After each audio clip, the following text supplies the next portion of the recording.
What's up, everyone? Welcome back to Every Week We Follow. I'm your host, James Clifton. My good friend, Gary Bennett, is not here today. I'm afraid he is off camping and enjoying life in the middle of a field. And he didn't reply to my message this morning to jump onto the video. So hope you're having a good time, Gary. As always, guys, if you are new here, please do hit that subscribe button, hit the like button, and let us know in the comments down below what you think about these talking points. I thought I'd just jump on for 10-15 minutes just to talk about these deals that seem to be happening. It's been a wild ride this summer, hasn't it? This transfer window has been a roller coaster of incomings, outgoings. Emery, is he in, out, shake it all about like the hokey cokey. This transfer window has been bizarre. It's a full-on rebuild. Looks like it's going on, and we are taking advantage whenever any of these opportunities or deals come in. Emery's always talked about we will be smart and we'll be intelligent and we will be intelligent in the window and make those deals where possible. So let's first quickly talk about Ollie Watkins. So this is probably the one that surprised me a little. We heard rumours about him potentially going earlier in the window. There was the links with, I think it was Turkey. Was it Galatasaray maybe, or someone like that? Or no, Fenerbahce? I think it was Fenerbahce. Galatasaray. Yeah, Fenerbahce.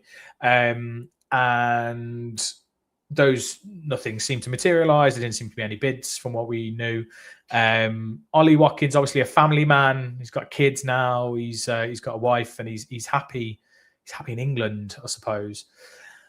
And the one thing that makes me interested in this deal is I don't see it being a long-term deal, right? These players seem to go over to Saudi for a short period, make a hell of a lot of money, life-changing amounts of money. And obviously they are on stupid amounts of money already. But this gives them like a whole other level, completely change their level of life. For a relatively short period of time that they need to be there. So with this deal, obviously it's Al Hilal who have come in. Apparently we've already rebuffed at least one bid from them. Some reports are saying as many as 3 for around 40 million. And it's a replacement for Karim Benzema, who is currently in talks with them to actually end his contract early. He signed an initial 18-month deal. He's only 6 months into that deal. He signed in February. So again, it's a short term. Ollie could go there on a 1-year deal or an 18-month deal, completely change his life, making sure his family are looked after. Maybe they can go out and visit him every now and again, and then come back, and his life has completely changed. And that period of time, that 18 months, he can probably still secure a move to somewhere in Europe, maybe. So I don't see this as completely out of the question. Now, the big question is if he went, who's our striker? I think that's the big thing that kind of puts a pause on it for me. And the question is if that happens, who does come in? Let us know in the comments who you think. Obviously, we've been linked with Nicholas Jackson, but we know the complexities around that deal. We can't do another loan because we've already got Garnacho. We can't buy him outright within that 43-day window. Rodgers joined, I think, with about 41 days left in the window or something. So we can't buy him without losing the profit on Rodgers. Essentially gets amortized over the contract instead of being pure profit. So it would be amortized over 5 years, which means we'd only get 18 million a year profit based on the Rodgers deal, which isn't going to work. We can't balance those books. So I think the only way this happens is if, one, they pay well over the odds. So I'm talking 50, 60 million easy, which in my eyes, for a player like Ollie, who is now aging a bit, yes, he does get numbers. His deal, I think, runs out in 2028. So he's got 2 years left on his contract. Maybe it's 29. I think it's 28. Then that's a good fee. But the question is whether you can replace him with a player who is ready to go and is going to bang you in 16 goals a season. Now, obviously, we have Tammy Abraham. We have Brian Maggio. Maggio's 17. You can't just throw this guy straight in. You just can't. As much as we're excited about him, we cannot just throw him straight in as our main striker. Tammy, for me, is not good enough to be that main man up front. So if we were going to do this, we need to bring someone in. I did see some random comments in previous videos about Osimhen. I mean, who knows? It's all speculation at this minute. But I think this was going to run up to the end of the window. Don't know. We'll have to see how that goes. But Ollie leaving, he's been a brilliant servant to the club. Last season, he had that 30-game spell. We scored 8 goals. We could do with someone a little bit more consistent. He's very streaky. But when he hits those streaks, he is hot. So I've always thought of him as a really, really good striker for us to have in our squad, but not as the only player. So yeah, we'll see how that goes on Ollie Watkins. We'll try and keep you up to date with that one. And again, guys, if you are new here, please do hit that subscribe button. Let us know in the comments what you think about these deals potentially happening right now. The other deal, obviously, this is one in, which is a much needed right back. My God, have we been screaming out for a right back for the last 2, 3, 4 seasons? Oh my days.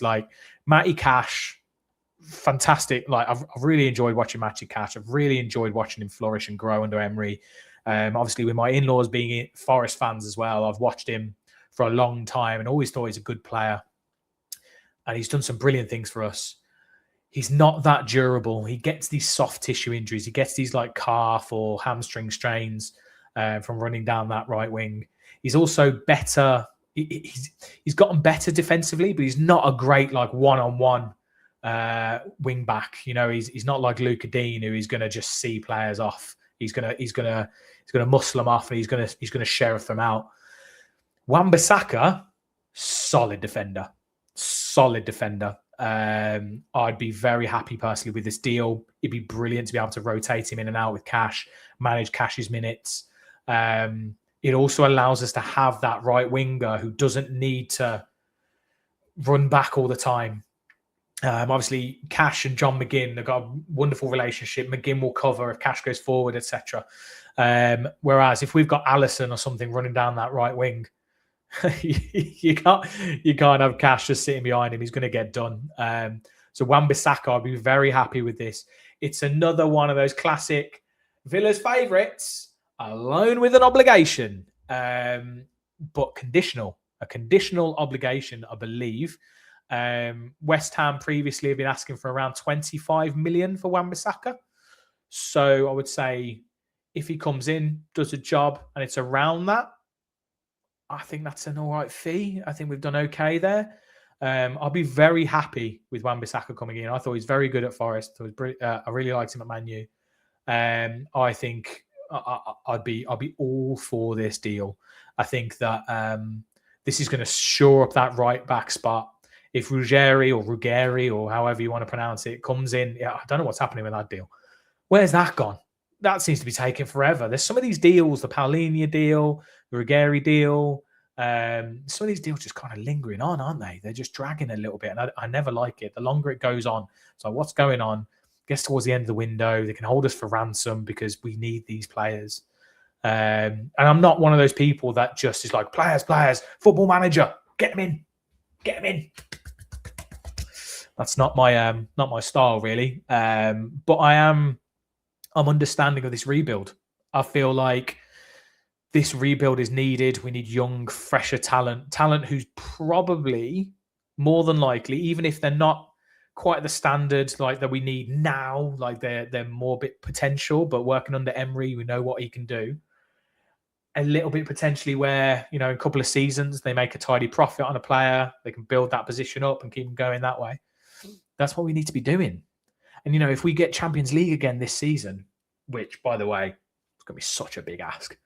I think I've seen some channels going we'll get third, fourth. I know other teams are in transition, but this is a huge transition. There's so many unknowns in this team. Manzambi's coming back from an injury. We haven't even seen him touch grass. We have no idea how he's going to be. Looks a wonderful player, and I think it could be a massive coup, but we don't know at this stage. You've got Garnacho, absolute wild card, could be brilliant. I think there's a player there. Can Unai Emery work his magic with him? Can he get his confidence up? That's what it's all about for me with him. You've got, who else have we signed? God, I can't remember. We've got our youngsters. We've got like Hemmings. We've got Majo. We've got Allison. How are they going to handle it? You always worry about like durability. I think he's going to get injured as well. Kamara, can he stay fit? Oh my God, can he stay fit? Please stay fit, Kamara. Gomez, 130 games at Wolves, decides to come to Villa and gets an injury. What the fucking hell goes on with these players when they come to Villa? So it's a big unknown, and it's going to take time for this season to bed in. The fans need to stay patient. We've still got another 12 days of the window as of filming this. So Wan-Bissaka coming in, much needed reinforcements. If Ollie goes, we have to have a replacement lined up. We cannot let him go without having that placement lined up. I don't think Emery would allow that to happen anyway. Unless, I spoke about it before, he loves Nicholas Jackson.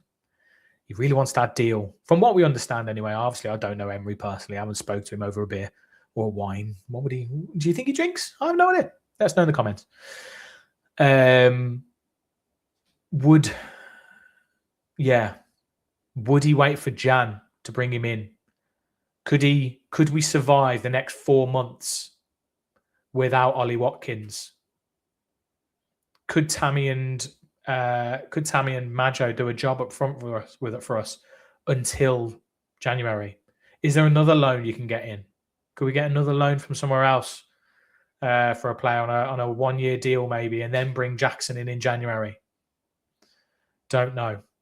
But let us know what you think to these moves. We will obviously be back on Friday for a preview of the Brighton game. Premier League is back, baby. The proper football is back. Bring it, Villa. Let's do it. I'm really pumped for this one. I'm so pumped for that Arsenal game. Under the lights, Bank Holiday Monday. I know it's not ideal for some people, but I'm very much looking forward to that one. But as always, guys, please, again, hit that subscribe button, hit that like button. Let us know in the comments what you think. I'm sorry, it's just me on my lonesome this time. It's a bit weird doing it like this. There's no one to like talk to, and it's like all a bit strange. I didn't want to do a live. It's a weird time of day. People probably will be busy with things. So thought to get my thoughts out there. But let us know in the comments what you think. And as always, guys, we'll see you on the next one. And as always, every week we follow the boys in claret and blue. See ya.